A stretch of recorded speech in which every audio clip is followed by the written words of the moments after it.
Mali. Ano ba naman yan? Tagal naman ni Jay. Oo nga eh, kanina pa nga yun. Itawagan na kaya natin. Tawagan mo na. Kulit eh.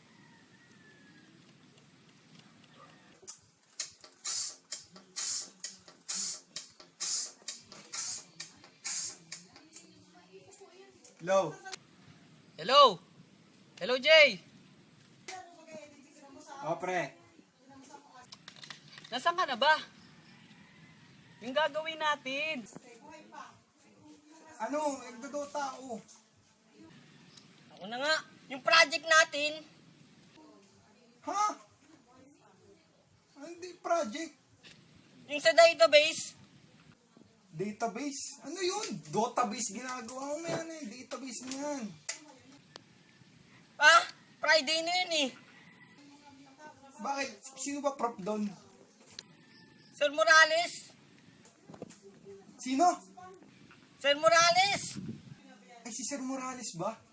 O sige, sige pre, tapusin ko lang to. Alam niyo naman. Sige, sige.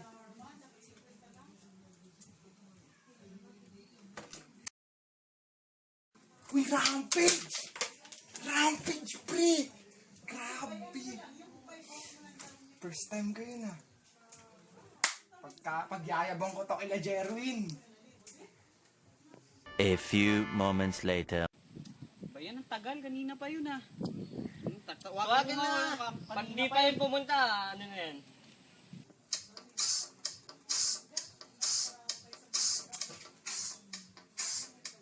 Yo, pre! Hello? Prison ka na ba? O punta ka na ngayon ah. Bilisan mo, bilisan mo. O sige, sige. Tapos na ako, sakto. Kakatapos lang eh. Sige, pre, punta na ako dyan. O sige, okay, okay.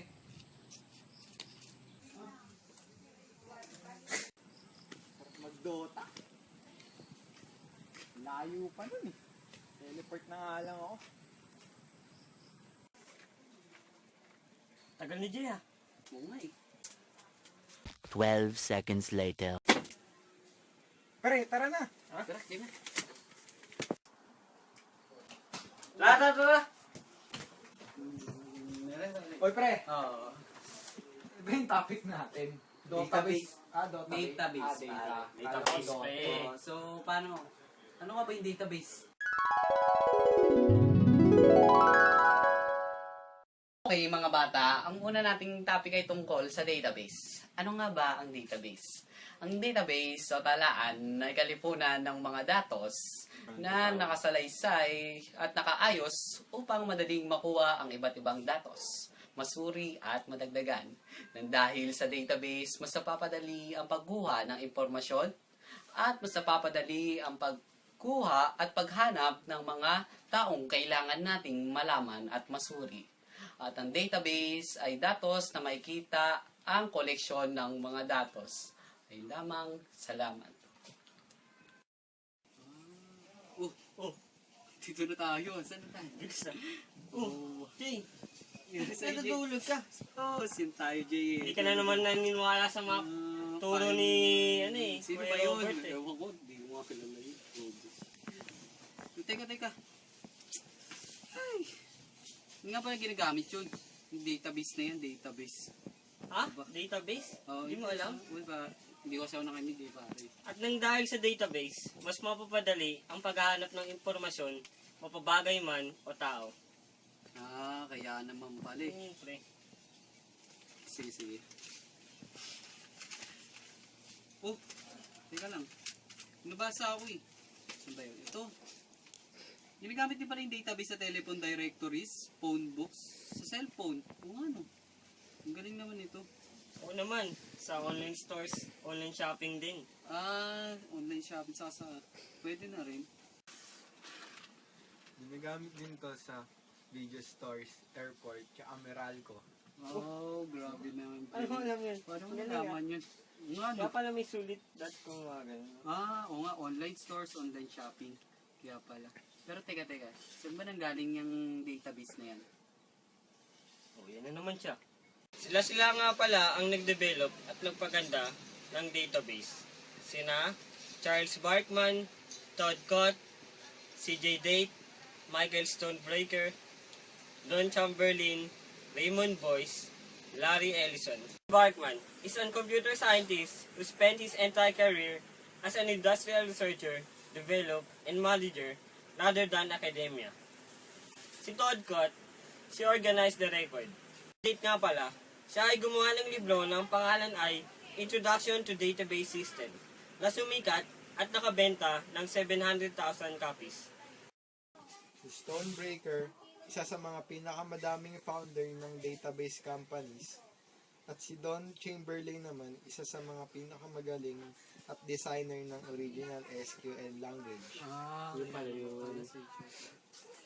Si Raymond Boyce was an American computer scientist who was known for his research in relational databases. He is most known for his work co-developing the SQL database language. Larry Ellison, an American business magnate, co-founder and chief executive of Oracle Corporation, an enterprise software company. Oh, nadamay ito ah. Magsulog na din to. Uy, gising-gising. Nakita mo ba yung nag-ano sa atin kanina? Pamukha natin, pre. Hindi mo nga napanood eh. Ewan ko ba doon? Ano ba yun? Uy, pre, may pabulo ko sa'yo, pre. Ano ba yun? Gusto ko sana matuto kung paano gumawa ng database. Paano nga ba gumawa ng database? Ano nga ako? Dali lang yan eh.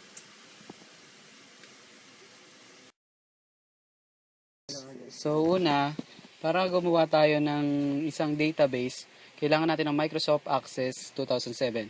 Pindutin nyo lang blank database at gumawa at i-create. Click the create. Then click the view where makikita nyo yung design view. Tapos pwede nyo itong i-rename. So ano kaya pwede nyo isulat? Ito, products. Tapos nito makikita nyo na yung field name na may nakasulat na ID. Dito pwede tayo magsulat ng ano kaya? ID. So pwedeng name. Okay nyo lang to, okay. Okay, then name, text, may lalabas na text dyan. Name. The description, so ilagay natin this. Or category. Then lalabas na text. So may kita nyo na yung description and description doon sa taas. Price and supplier, syempre kailangan natin supplier. Lalagay natin pwedeng currency sa price, so currency, Set natin. currency, then punta tayo sa view tab na makikita nyo sa left side. Kung may lumabas na ganito, yes for save. Then may name na, meron na dyan name, makikita nyo sa taas yung name, category, price, supplier. Sulat natin sneaker bar. For categories food, then price is $0.79. Supplier, Mars. Yan, pwede natin itong Mars. Then number 2 is Gatorade for the name, and beverage for category. Price is $0.99. And Gatorade Corporation. So, nakagawa na tayo ng isang simple pero madali lang, di ba? So, i-save na natin. Ito na pre, tapos na. Ganun lang pala yun. Napakadali lang pala. Yun, may project na tayo kay Sir Morales. Charles Barkman, isang computer...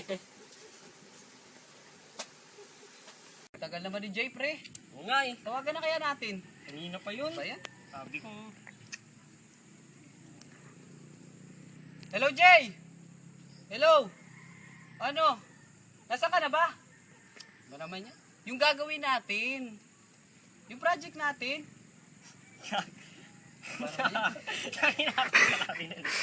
Yan.